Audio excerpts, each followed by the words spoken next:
Hello and welcome back to Planescape Torment Enhanced Edition with me, Bardon, the Nameless One, and Mort here. So we just got done chatting to Anna here, who was very kind to us and keeps interrupting us. Very nice of her.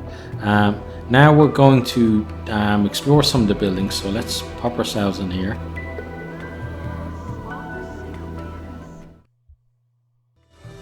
Okay, so what do we got here? You're not, you're still gone. So we got a lot of people. Oh, that's a that's a chair. That was another person. So Norchik. We saw that name in the last episode, so let's go have a chat.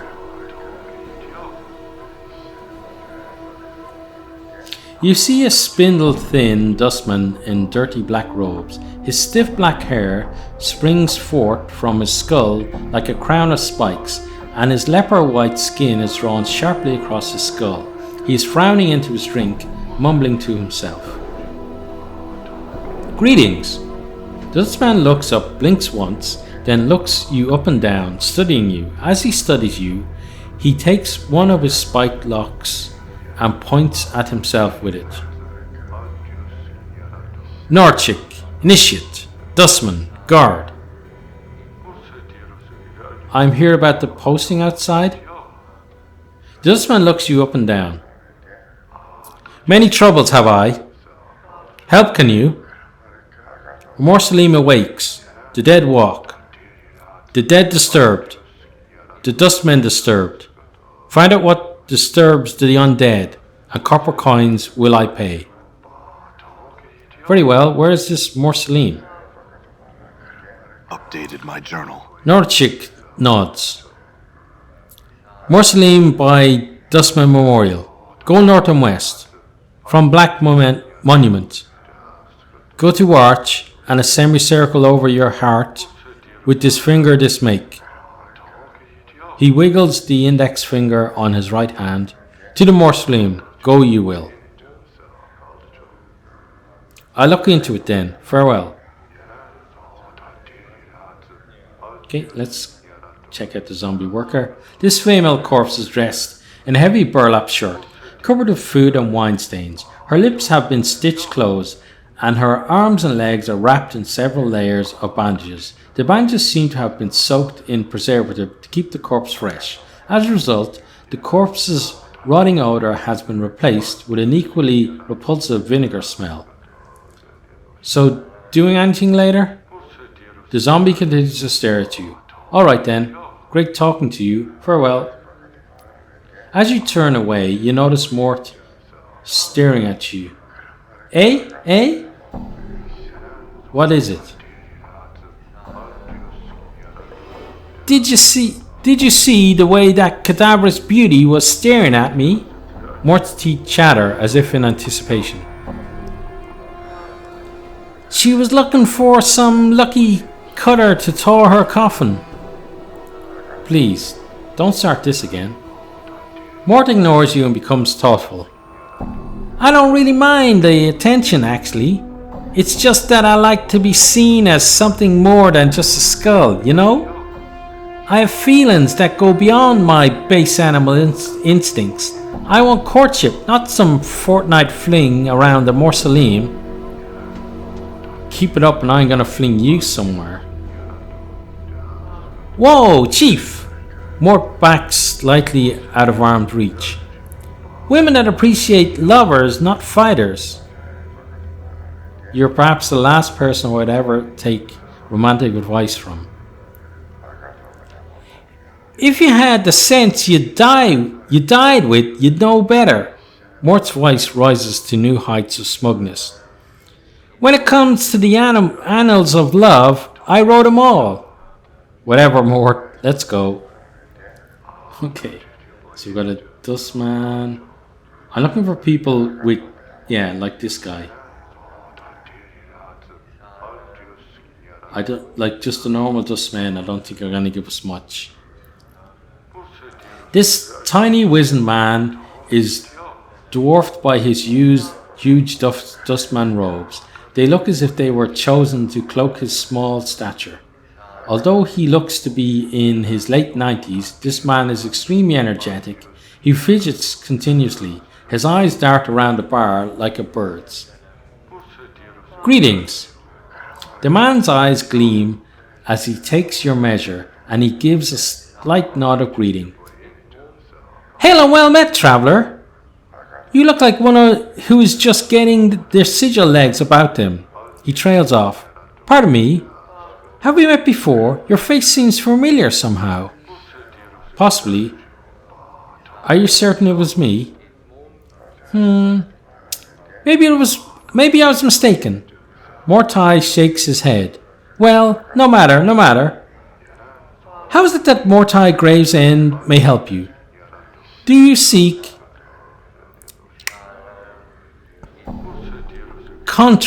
the contract, perhaps? Contract? The contract. Why, it is but a simple transaction. From the depths of his huge robe, Mortai pulls forth a dusty parchment and quill pen.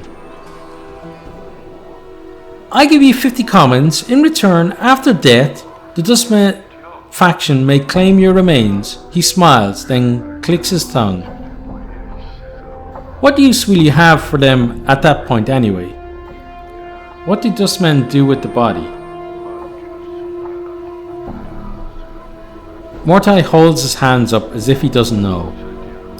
What does it matter? It is of no consequence when you pass on. It matters to me. Well, if you must know, oft times nothing is done with the body. And it is we, the Dustmen, who have wasted all that money. More fools us.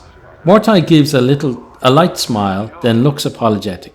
But rarely there are times when the workers in the mortuary need to be replaced. And then we may have a need for your body. You mean I'll animate as a corpse and I'll be animated as a corpse and put to work in the mortuary? That doesn't sound good. But no harm is done, no pain. Mortai raises a finger as if to emphasize the point. And there is no danger. In exchange for the money, you can spend it in this life. You merely have to give us something you will have no need of anyway once you have died. Mortai taps his chest. I signed the contract myself, if you must know. I shall have no need of my body when I pass on. I'll consider it. For now, I have some other questions.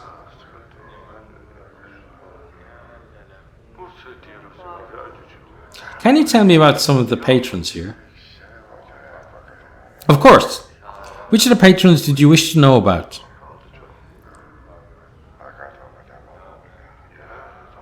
So we have to find... So let's talk to him later then. Farewell, Mortai. Yes, farewell. Mortai studies you as you leave, and you hear him mutter under his breath. Something about that one. Okay, let's leave. Okay, so let's find out some other names then. So we got... there's Emmerich, who we were looking for. Zombie bodyguard. So Emmerich has 2 zombie bodyguards. That's interesting. Dustman, zombie worker. Who are you? Dustman, zombie worker. Sir the Skeptic. Let's go chat to you for a bit. As you approach, the elderly woman turns and stares at you. La, look who's coming a-calling on Sir today. That's dearest son. She looks you up and down, then shakes her head in disbelief. By every power and its mother, boy, what crypt did you crawl out of? I'm fresh from the mortuary, actually. That's so. She raises an eyebrow. Warms my ears to hear you gave that place the laugh, boy. Not much of a watering hole for one who isn't relieving themselves. She sniffs. Too many cobwebs and dusty mines. You don't like the mortuary? Aren't you a dustman? A dustman, I suppose. Seer sniffs. I've seen enough sand pass through the hourglass while wearing these robes. This body's almost ready to pay the ferryman. She chuckles. But there's not much mirth in it. Are you afraid of dying? Course I am, boy. Who isn't? She frowns and glances around. Well, except the dustmen. They're not afraid because they've been swallowing so much of their own bat droppings over the decades. They've blinded themselves into thinking that death is some kind of release. You don't sound much like a dustman. She shrugs. I guess the dustman robes don't fit me as well as they used to. What happened? She shrugs. Life, I suppose. She frowns. Huh. Never mind. I won't bore you with the niggling details. I'd like to know, actually. Oh, would you? She looks at you skeptically. How old do you take me for, boy? Old. Well, you're wrong. I'm really old. Now, I've spent most of my long years teaching dustmen. I've seen many dustmen whelps grow within our order, taught them the ways of the faction, kept the faith, preached the tenets of the faction. She frowns. And so on and so on. No questions, no doubt. This life was merely an antechamber that led to the true death. What happened? Well, a half month back, I went sick with the fever. I thought it was the end. It rattled my cage. How? Her face becomes a stone. There's something about having your faction members circle around your deathbed, like a pack of pale-faced ghouls, nodding and agreeing that your suffering and dying is all for the best. Oh, Sir is so fortunate. She shall soon be relieved of the burden of life. Burden of life. That's when it struck me. That there's something. A queer expression comes over her features. Addled about not appreciating your life. The dustmen keep saying that life is misery and suffering. Is it? That we should be happy to pass on into oblivion. Should we? She shakes her head. Questions, and precious few answers. It doesn't sound like you believe in the dustman philosophy anymore. I suppose I have got a swarm of doubts all buzzing in my skull. She rubs her temples. Hard to get them all to be quiet sometimes. They need to be fed some answers, and I haven't got them all worked out yet. What will you do? To be square, boy, I don't know. That's the problem with doubt. I can't even trust that what I'm feeling is true, or if I'm scared of death only because of my brush with the fever, or even when I should do what I should do. Is this a passing thing? I don't know. Okay, so let's have a look at our options. So the first one, see if you had truly believed in dustman philosophy, then your brush with the fever would not have left you with such doubts. Okay, then the next one is, I would treat this as a test of your beliefs. Okay, the third one is, at the core of Dustman philosophy is that this life is one of pain. It is a weapon that life uses against the soul. Okay, next one is, it is a difficult thing to answer. Look, I had some other questions. Okay, let's go with the first one. So do we call her Sarah? Yeah, I think I'm just going to continue with Sarah. Sarah, if you had truly believed in the Dustman philosophy, then your brush with the fever would not have left you with such doubts. Sarah stares at you, then nods slowly. Maybe so. Maybe so. She frowns, her face wrinkling up in concentration. I'll have to chew it over some more. You should. It's no small matter. Now, enough of me rattling on about my woes. Say stares at your scars. You look like you've shared a few handshakes with death yourself. Hasn't that changed your views somewhat?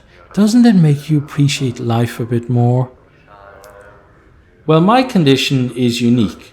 I woke up in the mortuary. I think they mistook me for a corpse and were prepared to bury me. The strange thing is, I think I actually had died and got better. Sir blinks. You're rattling my coffin. It's true. Strange are the ways of the plains, and I've seen too much to throw any tale out with the wash. She studies your face. If it's true, why does this happen? I don't know. She seems to think for a moment, then shrugs. Makes two of us then. Most peculiar. Never heard of anything like that. Shame about the memories. Do you have any idea why this happens? Nay, not a one. Never knew anyone who death wouldn't take until now. Well, perhaps I could ask you some other questions. I wanted to ask you about some of the Dustmen in particular. No harm in it. Who's on your mind? Can you tell me about Mortai? Mortai? I thought you were going to ask about a Dustman. She spits. There's no Dustman who's less of a Dustman than that jink-smacking, bone-box-rattling lackwit. What do you mean? Mortai's so anxious to impress his betters by getting the most dead contracts signed that I wonder if he'll ever be a Dustman. I don't understand. He's eager to get contracts signed, boy. He's concerned about his reputation. He's thinking of his career in the Dustman. That alone says it all. I still don't understand. It's said that passion kills. Siri snorts. For Dustmen, it's the opposite. Passions keep you alive, and if you can't strip yourself of passion, whether eagerness, greed, or ambition, then you're doomed to never truly die, before life will always hold a piece of you. Because life will always hold a piece of you. Can I ask you about other Dustmen? Actually, I met a scribe named Thal in the mortuary. Do you know him? Thal. He was my instructor in philosophical arts during my early training at the mortuary, and a crusty old fool to boot. He's ill, so my ears tell me. I bet he'll even bore death with his presence. Is he dying? Sicker than a spotted dog he is. Not much sand left in the hourglass for him. Can I ask you about other Dustmen? I met a guide at the mortuary, Soego. Do you know him? That boy used to be a regular around here. Don't know what happened to him. Could be he was shaken up after his friend died. Explain. One of his friends was killed in the hive a few weeks ago, torn apart by rats. She shakes her head. Messy business. Has Soego always been a guide at the mortuary? No, only for the past few months. And last I heard he was just sent off from some missionary duty, but I don't know where. Can I ask you about other dustmen?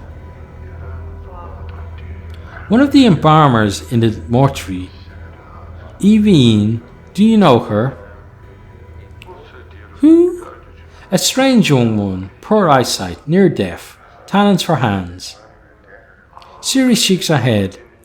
Maybe she's a new initiate. I've never heard of her. Okay. No matter, I had some other questions. Questions, eh? Well, you can ask. She looks at you with a steely eye, then smiles. Crypt crawler. Okay, so let's see. Have you seen a journal recently? I'm missing mine. What does it look like? No idea. If you don't know what it looks like, how do you expect to find it?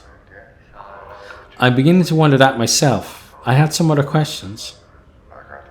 I'm searching for a man named Farad. Have you seen him?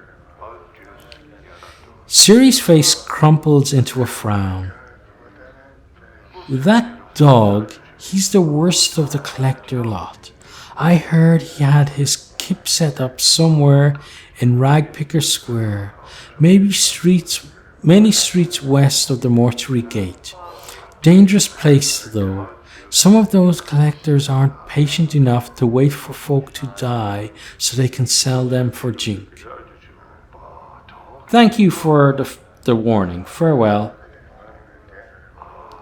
Okay, now next, who else can we talk to? So you're a dustman, you're a zombie worker, dustman.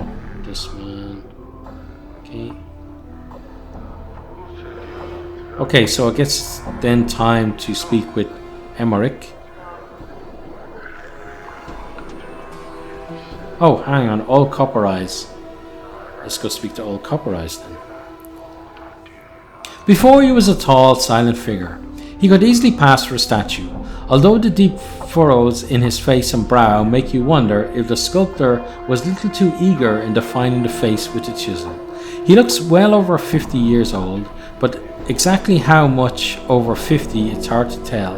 As he slowly turns to look at you, you catch a dull sheen of copper in his eyes. Greetings! Old Copper Eyes stares at you. His eyes are difficult to make out past the black well of his eye sockets, but they look to have a coppery sheen about them. I have some questions. Copper Eyes says nothing. Never mind, farewell. So I guess he's someone that we'll meet later in the game. Okay, well, we delayed Pearl Emmerich for long enough.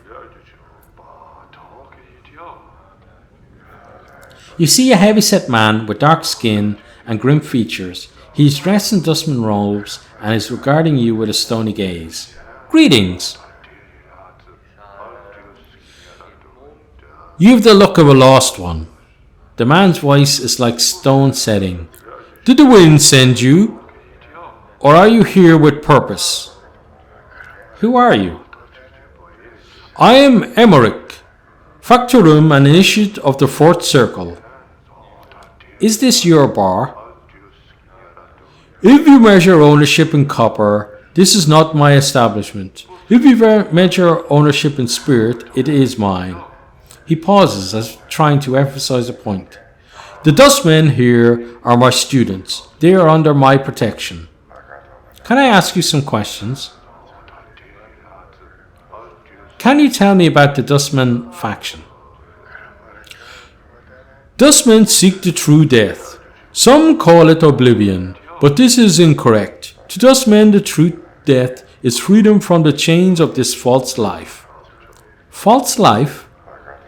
This life that many cling to with their emotions is a false existence.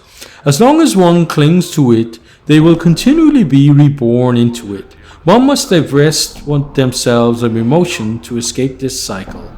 I see. Can you tell me about how your faction is organized? Dustmen are organized into 5 circles. The 5th circle is made of the lowest rank of Dustmen, Initiates. The 1st circle is comprised of the highest ranking Dustmen, the ruling body of our faction. I had some other questions.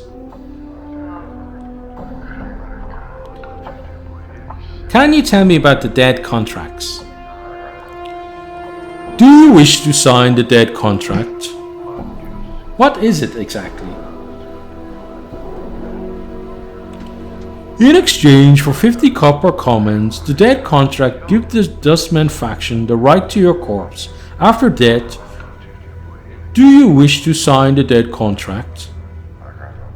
No, I had some other questions I wanted to ask. I have come here in search of a journal. These eyes have seen no journal. Perhaps your search will take you elsewhere. Very well, I had some other questions. I am searching for a man named Farod. Have you seen him? I would know why you seek the collector Farod. He stole something from me. Emmerich remains silent. His gaze is unnerving. He doesn't seem to blink. Why do you want to know my business with Farod? The collector Farod has brought many corpses to the mortuary of late. One must ask where these bodies are from. Tell me more about the bodies. Some are recent dead. They still have their last moment in their eyes. Many more bodies are centuries dead. The dust of ages lie upon their bones. One must ask where these bodies are from. Perhaps I could find out where these bodies are from. How would you do such a thing? I would track down Farad and ask him. If you spoke with the collector Farad and returned with his answers, you will have done a great service for the Dustmen. Find where the dead he brings to us are from, and you will be rewarded. Very well, I will find Farad, speak to him, and find out where these dead bodies he brings you are from. Emmerich nods. Your path is our path. Return here when you have the collector Farad's answer. Can you tell me where he is? It is not known to me where the collector Farad is. He hides from the eyes of the Dustmen. I would seek other collectors and ask them your question. Very well. Farewell. Okay, so that's just done with him as well. So I think we're pretty much done with everyone in here. And we are actually done with this episode as well. So myself, the Nameless One, Mort, and Emmerich here would like to say to you, we really do hope to see all of you next time. Goodbye.